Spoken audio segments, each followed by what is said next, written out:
many of you, if not all of you, have seen at least one of the movies and recognise a few things out here.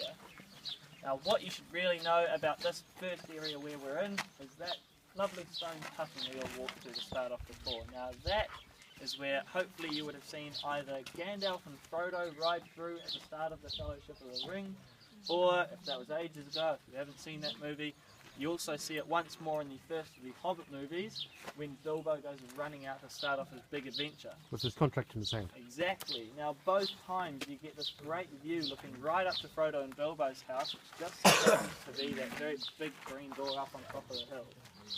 Now that's just one of the 44 Hobbit holes we have out here for you today, but by using just these first two, the yellow one and the little blue one, or for you here, you guys can look at the little green one there, that's exactly how they got everybody looking so big or so small. They didn't actually specifically pick and choose the actors, they just placed them in front of the right door. So if you're wondering what I'm talking about, all of the hobbits out here needed to look nice and comfortable. This is their home.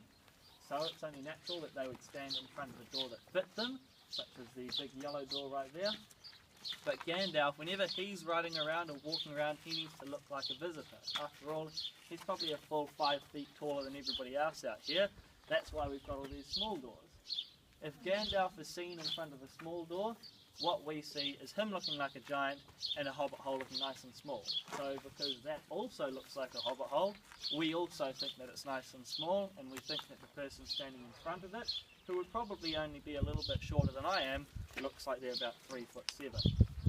Now looking into the garden here, or many of you are wondering what is artificial and what is not, this is after all a movie set.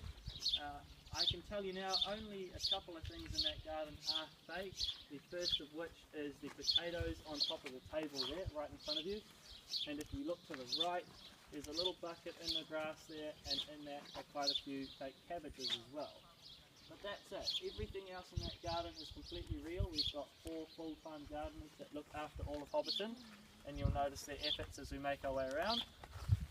Now right at the back of the garden, behind that hedgerow, you can see that massive tree right there. So that is the party tree. That's basically the main reason why we are here today, because they had about 13 different locations, each of which had its own little specialty. One of them had a hill to put Frodo and Bilbo's house on top of, one of them had a lake close by, and so on and so forth. But none of these locations had the lake, a tree as magnificent as that, and a hill to place the house on top of. So once they found this, they just forgot about every other location, pushed all of their efforts into creating the set you see today, and this is the result.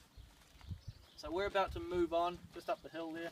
I would recommend making the most of the photo opportunities that you get, because we won't really be everywhere twice. This is the only time we spend in the cutting, which means the photo you get looking into the garden, that's the only time you'll have to take it, and also looking up to Frodo and Bilbo's house, that's the only